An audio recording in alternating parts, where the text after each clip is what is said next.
하나님 말씀의 능력이라는 제목을 가지고 하나님 말씀 나누겠습니다. 바울은 끊임없는 어려움 속에서도 하나님의 복음을 전하였습니다.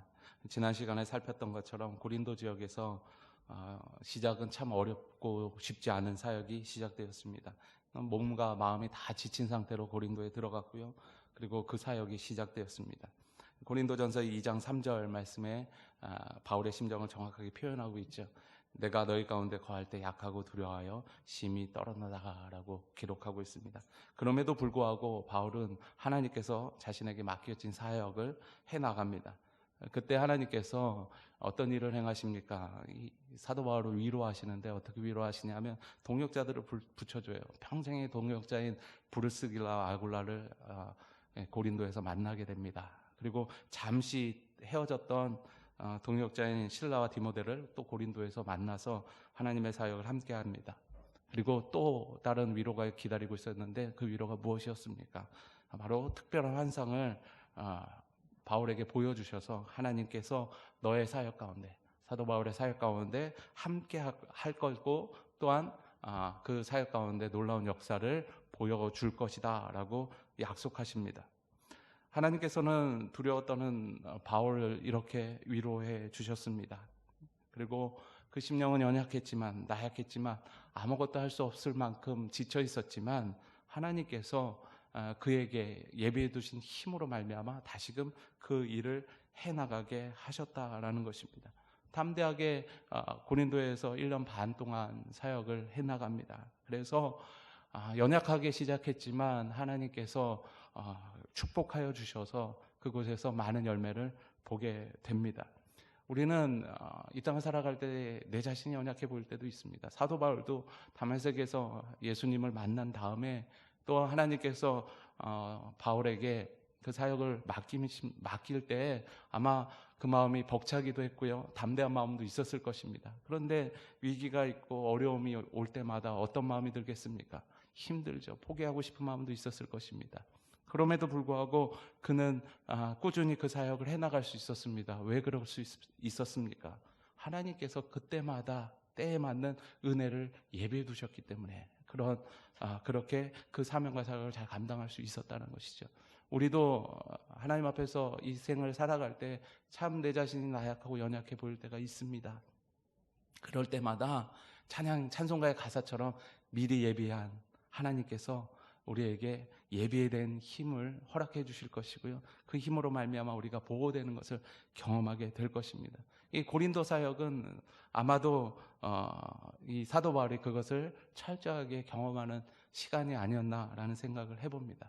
네, 고린도 사역이 끝난 다음에 에베소에 잠깐 들렸다가 다시 예루살렘 갔다가 다시 에베소에 오게 된 것이 오늘 본문의 내용입니다. 근데 오늘 본문의 내용을 보면 고린도 교회와 달리 에베소의 사역은 참 다르게 시작합니다. 어떻게 시작합니까?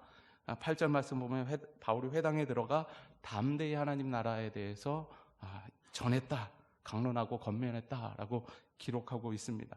고린도에 들어갈 때는 나약해서 힘들고 지쳐서 아무것도 할 수 없는 그런 상태로 들어갔다면 에베소에 들어갈 때는 어떤 마음으로 들어간 것 같습니까? 담대한 마음으로 들어갔다는 것이죠.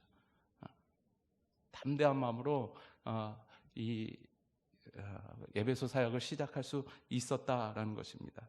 이 사도 바울이 이 담대한 마음은 도대체 어디서부터 시작됐을까요? 자신을 의지하는 믿음이었을까요? 아니면 환경을 의지하는 믿음이었을까요? 아니면 고린도에서 큰 어떤 복음의 성공을 맛봤기 때문에 그것을 인하여서 담대함을 얻어서 에베소 사역을 담대하게 시작할 수 있었을까요? 그렇지는 않은 것 같습니다. 담대함과 용기는 이 땅을 살아가는데 우리가 참 필요한 것입니다. 그것이 없으면 그 인생이 이렇게 끌려가기도 하고 저렇게 끌려가기도 합니다. 그래서 사람들은 인생을 살아갈 때 담대함과 용기를 얻기 위해서 끊임없이 노력합니다.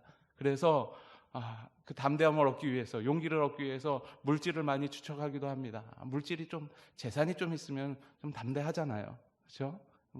뒤에 이제 내가 이거 그만둬도 먹고 살 수 있어. 그러면은 다 그만둘 수 있겠죠. 그러니까 가족이 또한 나의 힘의 근원이 될 수도 있습니다.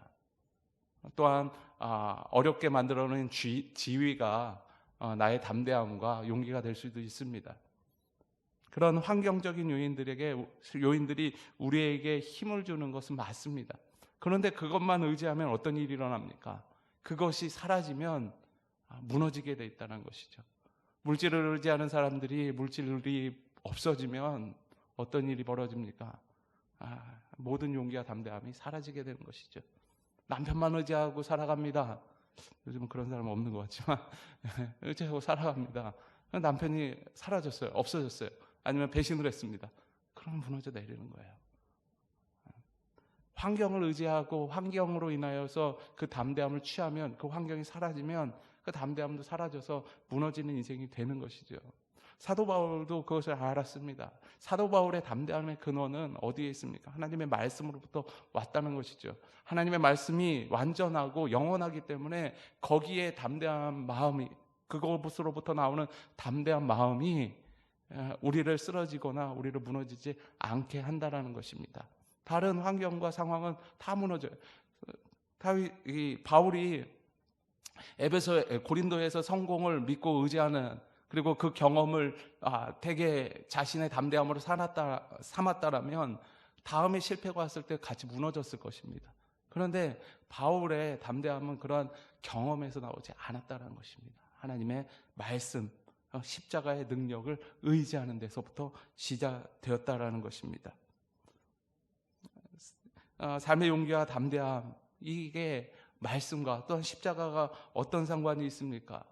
예수 그리스도로 말미암아 우리는 새로운 삶을 살아갑니다. 고린도후서 5장 17절 말씀 보면, 그런지 누구든지 그리스도 안에 있으면 새로운 피조물이라, 이전 것은 지나갔으니 보라 새 것이 되었도다라고 말씀합니다. 그리스도인들은 십자가로부터 다시 새 생명을 얻은 삶을 살아갑니다. 우리를 괴롭히는 것이 무엇입니까? 담대하지 못하게 하는 것이 어떤 것이 있습니까? 과거에 지었던 어떤 죄들이 우리를 흔들지 않습니까? 뭔가 담대하게 나아가려고 하는데 자꾸만 뒤에서 꺼림직한 것이 있으면 잘 못하거든요. 잘 할 수가 없잖아요. 그럴 때 우리에게 필요한 것이 무엇이에요? 예수 그리스도의 십자가로 말미암아 새로운 피조물이 되었다라는 사실을 인지할 때 담대하게 나아갈 수 있다라는 것입니다. 사도 바울은 그것을 철저히 경험했죠.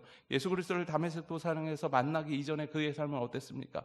예수님을 픽박하는 자였습니다. 그리고 예수님을 픽박하기 위해서 살인도 서슴지 않고 행했던 사람이, 직접 죽이지는 않았지만 행할 수 있었던 사람이 사도 바울이었어요. 근데 다메섹 도상에서 예수님을 만납니다. 그러면 죽이려고 했던 이전의 그런 모든 것들이 다 사라집니까? 안 사라져요. 죄는 여전히 남아있었겠죠. 그래서 때로는 그런 마음도 들지 않았겠습니까? 내가 어떻게 하나님의 복음을 전할 수 있을까? 과거가 자꾸만 현재를 괴롭히는 상황이 되지 않았겠습니까? 그런데 이 고린도후서 5장 17절 말씀처럼 그리스도 예수 안에 있으면 새로운 피조물이다라는 사실을 분명하게 인지를 했기 때문에 사도 바울은 과거에 예수님을 만나기 전에 지었던 그 죄들이 현재를 발목 잡지 않았다라는 것이죠. 예수 그리스도의 십자가 안에 사는 사람의 삶의 모습이 이것이라는 거예요. 새로운 피조물이 됐다는 것이 바로 그것입니다. 하나님의 사명과 사역을 감당할 때 걸리는 것이 왜 없겠습니까? 목사로 저도 여기 서 있지만 설교할 수 없는 부분들이 얼마나 많겠습니까? 과연 내가 설교할 수 있을까라는 그러한 마음이 안 들겠습니까? 그런 죄가 없었겠습니까? 있죠. 그렇지만 그럼에도 불구하고 한 걸음 하나님 앞에 나아가고 하나님의 복음을 증거할 수 있는 이유는 무엇입니까? 그리고 그렇게 담대함을 가질 수 있는 힘이 어디서부터 나옵니까? 그리스도 안에 있으면 새로운 피조물이 되었기 때문에 우리는 담대한 마음으로 하나님 앞에서 용서받은 삶을 살 수 있다는 것입니다. 그래서 십자가와 하나님의 말씀은 과거, 현재, 미래를 보장한다라는 사실을 분명하게 인지하게 되는 거예요. 그렇기 때문에 우리는 하나님의 말씀을 담대하게 이 땅을 살아가면서 전할 수 있다는 것입니다. 만약에 사도 바울이 계속 그것이 꺼름직혔다면 이렇게 하나님의 말씀을 증거할 수 없었을 것입니다. 복음의 사역자가 될 수 없었을 것입니다. 그런데 더 이상 자신의 죄상이 그를 정죄하지 않는다라는 것이죠. 우리는 우리 자신 또한 하나님 앞에서 정죄될 수 없는 인생, 그리고 예수 그리스도의 십자가가 보장된 인생임을 기억해야 합니다. 그래서 이 사도 바울은 그것을 알았기 때문에 담대하게 하나님 나라를 전할 수 있었습니다. 근데 에베소에서 이렇게 사도 바울이 담대하게 하나님의 말씀을 전할 때 또 어떤 일이 일어났습니까? 11절 말씀 보면 놀라운 일이 일어납니다. 하나님이 바울의 손으로 놀라운 능력을 행하게 하시니라고 기록합니다. 그러면서 놀라운 일들에 대해서 예를 들어서 이야기하고 있어요. 12절 보면 그런 일이 나타나고 있습니다. 놀라운이라고 번역된 단어는 이전 성경을 보니까 희한한이라는 단어로 번역했더라고요. 그러니까 한글 우리가 개역 개정을 쓰는데 개역 한글판을 보니까 희한한 일 능력을 행하겠다라고 기록합니다. 근데 원래 단어는 투쿠사스라는 단어인데 두드러진 예외적인이라는 뜻을 가진 단어입니다. 그러니까 예외적인 특별한 일이, 특별한 능력이 그에게서 나타났다라는 것입니다. 그 특별한 일이 12절, 정말 특별한 일이죠. 손수건을 갖다 대거나 앞치마를 갖다 대면 바울이 앞치마를 매서 설거지를 잘했나 그런 일할 때 쓰는 앞치마인 것 같아요. 바울이 텐트를 만드는 사역을 하지 않았습니까? 그것 때문에 하는 그런 어떤 작업용 앞치마 같아요. 그것을 갖다 얹으니까 병든 사람이 나았고 귀신이 나가는 것을 경험합니다. 근데 우리가 이 사건을 통해서 알아야 되는 것이 무엇이냐면 이 일은 특별한 일이라는 거예요. 예외적인 일이라는 거예요. 하나님의 복음을 담대하게 전할 때 당연히 이런 기적이 일어난다는 것은 아니라는 것입니다. 여기에도 성경에서도 예외적인 능력이다라고 기록하고 있죠. 이것을 일반화시키면 위험한 겁니다. 이단들이 이것을 일반화시켜요. 그래서 바울의 앞치마를 팔기 시작하고 바울의 손수건을 팔기 시작할 수 있다라는 것이죠. 지금은 감옥에 갔지만 저쪽에 모교에 이재록 씨는 어떠셨습니까? 무한단물이라는 것을 옛날에 팔았죠. 그걸 팔으면 이렇게 뿌리면은 가전제품도 고장난 게 고쳐지고요. 그리고 감기도 낫고요. 그 사람한테 뿌리면. 그러면서 그것을 팔았습니다. 그 교인들은 그것을 샀어요. 몇백만 원 주고도 사기도 하고요. 그랬다는 거예요. 이렇게 일반화시킨 거죠. 기적을 일반화시킨 거죠. 말도 안 되는 것을 일반화시켜요. 근데 하나님의 말씀이 담대히 선포될 때 이런 기적은 분명히 일어날 수 있습니다. 그런데 그것을 일반화시켰을 때 문제가 된다는 것이죠. 그래서 나한테 기도받으면 다 나. 이게 이제 문제가 되는 것입니다. 우리는 그러한 오류에 빠지면 안 된다는 것이죠. 그래서 이 기적이 참 감사하기도 하면서 또 위험한 것이 있는데 그건 뭐냐면 신앙의 기적에 초점이 맞춰진다는 거예요. 하나님께서 기적을 베푸신 이유는 달라요. 기적에 초점을 맞추는 것이 아니라 우리 인생과 우리의 삶이 불쌍해서 긍휼로 또한 하나님의 어떤 분이신가를 드러내기 위해서 기적을 주셨는데 우리는 인간이 연약함으로 인해서 어때요? 기적만을 보게 되는 거예요. 나도 저 기적을 행했으면 좋겠다. 나도 하나님의 말씀을 증거했을 때 머리에 손을 머리 위에 얹으면 병 낫는 은혜가 있으면 좋겠다라고 변하는 것이죠. 제가 청소년 사역 이제 한 20년 가까이 됐는데 캠프에서 한 1000여 명의 집회를 하면 그 중에 가끔 가다가 이제 귀신 들리는 아이가 나와요. 그러면 난리가 납니다. 그랬을 때 이 목사된 저의 마음은 어떤 마음이겠습니까? 나사렛 예수의 이름으로 명하느니 사탄아 물러가라 하면은 탁 정상으로 돌아오는 은혜가 있어야 감사하지 않겠습니까? 절대 안 그래요. 2시간, 3시간을 싸워요. 붙들어 놓고 기도하고 그러면 너가 누구냐 막 그러기도 하고요. 막 웃기도 하고요. 그래요. 그럴 때 이게 얼마나 그 기적을 바랬는지 모릅니다. 애써야 돼요. 힘써야 합니다. 근데 이것을 기적에 초점을 맞추는 사람들이 나타나요. 지금 시대도 나타나지만 이 때에도 있었다는 것이죠. 13절 말씀 보니까 그렇게 나와요. 이에 돌아다니며 마술을 행하는 어떤 유대인들이 시험 삼아 악기 들린 자들에게 주 예수의 이름을 불러 말하되 이야기했다는 거죠. 바울이 전파하는 예수를 의지하여 너에게 명하노라 라고 하면서 다녔다라는 것이죠. 그리고 그 대표적인 사람이 14절 말씀 보면 유대의 한 제사장의, 또 제사장의 아들들이었습니다. 게스와의 7 아들이 가서 이제 사도 바울 흉내내고 갔다는 것이죠. 기적에 초점을 맞춘 거예요. 하나님 말씀에 초점을 맞춘 것이 아니라 기적에 초점을 맞췄어요. 그랬더니 어떤 일이 벌어집니까? 기적은, 일어나야 할 기적은 나타나지 않고 더 부끄러움만 당하게 됐습니다.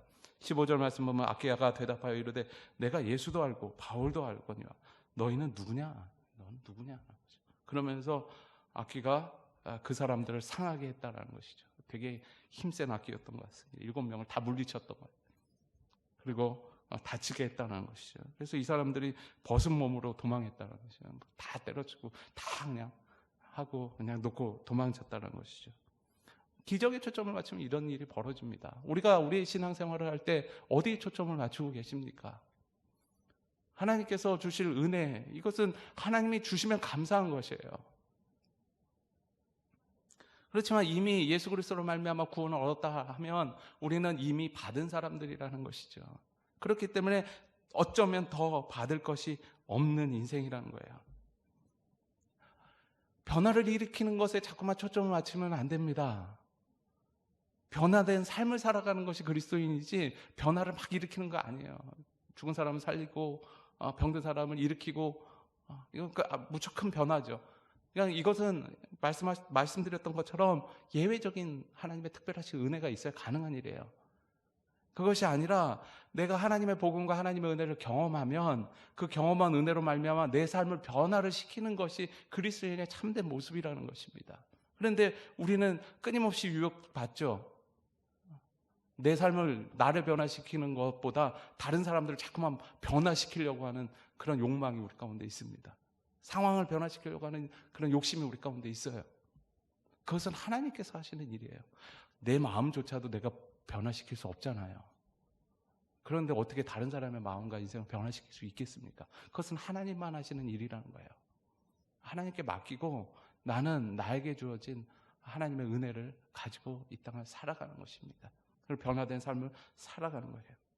믿음은 기적을 바라는 것이 아니라 변화된 삶을 살아가는 것입니다.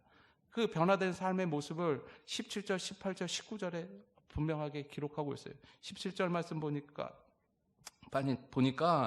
에베소에 사는 유대인과 헬라인들이 다 이 일을 알고 두려워하여 주 예수의 이름을 높이고, 여기서 유대인과 헬라인들은 10절에 나타난 복음을 들은 사람들이겠죠.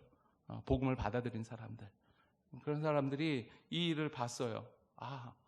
이게 그냥 흉내만 내서 될 일이 아니구나.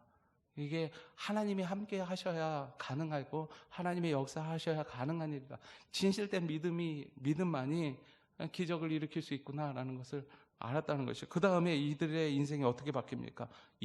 주 예수의 이름을 높였다는 거죠. 하나님 앞에 영광을 돌리는 인생이 되었다는 것입니다. 첫 번째 변화된 삶은 무엇입니까? 하나님 앞에 영광을 돌리는 거예요. 어떠한 상황에서든 어떠한 환경에서든지 간에 예수 그리스도로 말미암아 구원받았다라면 그 구원받은 사실 자체로 말미암아 하나님 앞에 영광을 돌릴 수 있는 인생이 되어야 된다는 것이죠. 또 두 번째 변화된 삶이 어떤 것입니까? 18절 말씀은 믿는 사람들이 많이 와서 자복하여 행한 일을 알리며, 자복했다라는, 회개했다는 것이죠. 하나님 앞에 회개했다는 것입니다. 회개가 있는 거예요. 변화된 삶 안에는 끊임없는 회개가 있습니다. 잘남으로 하나님 앞에 나가는 것이 아니라 내가 이런 일을 행한다, 그리고 내가 하나님 앞에 이렇게 드렸다, 그리고 내가 하나님 앞에서 이런 중요한 직책을 맡고 있다라는 그러한 자부심으로 하나님 앞에 나가는 것이 아니라 하나님 앞에 뭐예요? 자복하는 것, 회개하는 마음으로 나아가는 것이 진정한 그리스도인의 모습이라는 거예요. 끊임없이 우리 자신을 되돌아보며 우리의 죄를 인정하고 또한 하나님 앞에 그것을 펼쳐 놓을 수 있는 그런 믿음이 있는 것입니다. 죄를 인정하는 것은 부끄럽고 치욕적인 일입니다. 잘할 수 없어요. 자기 잘못을 인정하는 것이 되게 힘든 일이잖아요. 여러분들은 여러분들의 자녀 앞에서 여러분들의 잘못을 인정하고 진정한 용서를 구한 적이 있으십니까? 정말 쉽지 않아요. 쉽지 않습니다. 근데 예수 믿으니까 하나님 앞에서 자신을 인정하고 자신이 부족함을 인정하고 또한 자신의 죄악된 것들을 인정하고 주님 앞에 드릴 수 있는 믿음이 생겨난다는 것이죠. 믿는 자들의 변화된 모습이 거기에 있다는 거죠. 끊임없이 하나님 앞에서 스스로 자복할 줄 아는 사람, 이것이 변화된 삶의 모습입니다. 그리고 19절 말씀 보니까 어떤 일이 벌어집니까? 또 마술을 행하던 많은 사람이 그 책을 모아가지고 와서 모든 사람 앞에 불사르니 그 책값이 계산한 즉 5만이나 되더라. 17절 18절은 그래도 할 수 있어요. 영광 돌릴 수도 있고요. 좀 아까 우리 찬양했듯이. 그리고 회개도 할 수 있을 것 같아요. 근데 마지막 이 19절은 쉽지 않아요. 여기 보니까 은 5만이나 되더라. 은 1드라마카마는 하루 한 사람의 일당입니다. 그 5만이면 5만 일을 일하는 거예요. 5만 일을 일하면은 계산이 대충 안 되지만 일당에 한 10만 원 치면은 50억이에요. 50억.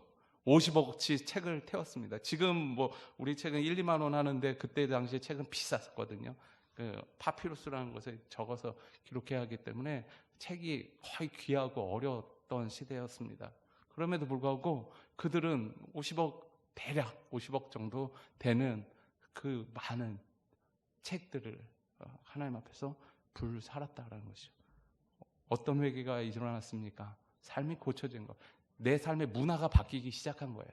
예전에는 마술을 행하는 이유가 뭡니까? 점을 보는 이유가 뭐예요?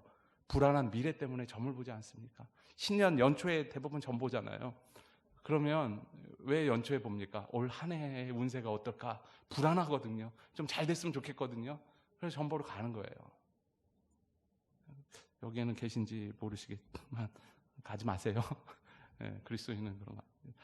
네, 왜 그럴 수 있어요? 불안하니까 점을 받고 불안하니까 마술을 행했는데 이제 복음으로 말미암아 담대함을 얻은 거예요. 그러니까 미래가 보장된 거지 않습니까? 여러분들의 미래는 보장되지 않았습니까? 천국이 여러분들 기다리고 있습니다. 그렇기 때문에 더 이상 마술을 행할 필요가 없었던 거예요. 그래서 그걸 쌓아놓고 담대하게 태울 수 있었다는 거죠. 탈면 50억을 얻어서 이걸 가지고 복음의 놀라운 일에 쓰면 참 좋겠는데 같은 가룟 유다의 마음이 우리 가운데 오죠. 그것은 잘못된 것입니다. 다 태웠습니다. 진정한 회개가 그 삶을 바꿨다는 것이죠. 그래서 그들은 하나님이 함께 하심으로 말미암아 미래에 대한 두려움이 사라졌고 그리고 그것으로 말미암아 그 자신의 삶을 바꾸기 시작합니다. 그리고 자신의 삶의 문화를 바꾸기 시작하는 것이죠. 변화된 삶의 모습이 드러나기 시작합니다. 이게 그리스도인의 어떤 삶의 모습입니다. 하나님 앞에 영광을 돌리고 회개를 하고 그리고 복음이 임한 삶을 살아가는 것, 이것이 하나님의 말씀의 능력과 말씀의 영향력 아래 있는 인생의 참다운 모습이라는 것입니다. 그랬을 때 어떤 은혜를 하나님께서 주십니까? 20절 말씀이 이와 같이 주의 말씀이 힘이 있어 흥황하여 세력을 얻으니라. 주의 말씀에 힘이 있어 흥황하였고 힘을 얻더라. 누구의 말이 힘이 있는 거야? 그리스도인들이 힘을 얻은 것이 아니라 주의 말씀이 힘이 있는 거예요. 내 안에 내가 힘이 있는 것이 아니라 내 안에 살아계신 하나님의 말씀이 힘을 내게 하는 것입니다. 여러분들이 담대하고 하나님의 사명과 사역을 감당할 때 놀라운 일들이 일어나잖아요.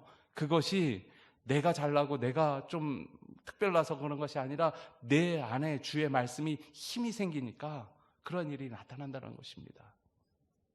그러니까 말씀이 흥황하고 세력을 얻으려면 어떻게 해야 돼요? 내 안에 하나님의 말씀이 힘이 있어야 된다는 거예요. 힘이 있다는 건 뭡니까? 내가 나를 지배하는 것이 아니라 말씀이 나를 지배하는 거예요. 힘이 있다는 것은 지배하는 것 아니겠습니까? 그렇죠? 지배하는 거예요. 예전에는 말씀보다 내가 더 힘이 셌어. 그래서 말씀이 좀 마음에 안 드는 것을 눌러버렸어. 그거 불편한 거야. 하지 말게 했어요. 그런데 반대로 말씀이 힘이 생기니까 어떻게 돼요? 내가 불편하고 힘든 일이 막 생겨요. 근데 말씀이 힘이 있으니까 그걸 눌러버리는 거예요. 당연히 하나님의 말씀의 능력이 나타나지 않겠습니까? 내 인생 가운데 아니면 그 시대가 그 상황 가운데 나타나지 않겠습니까? 그것이 예배소 교회에 나타난 놀라운 일들이었다는 것이죠.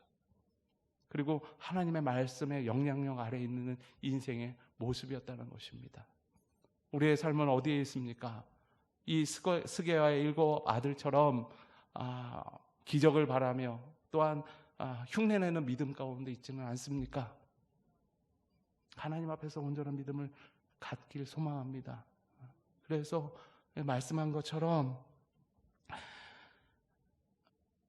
하나님께 영광을 돌리고 또한 회개로 하나님 앞에 나아가며 그리고 변화된 삶을 드렸을 때에 저 사람은 하나님 앞에 붙들린 사람이다라는 것을 인정하는 그런 은혜가 우리 가운데 있을 것입니다. 그 은혜를 누리시는 주의 백성들 되시길 소망합니다. 기도하겠습니다.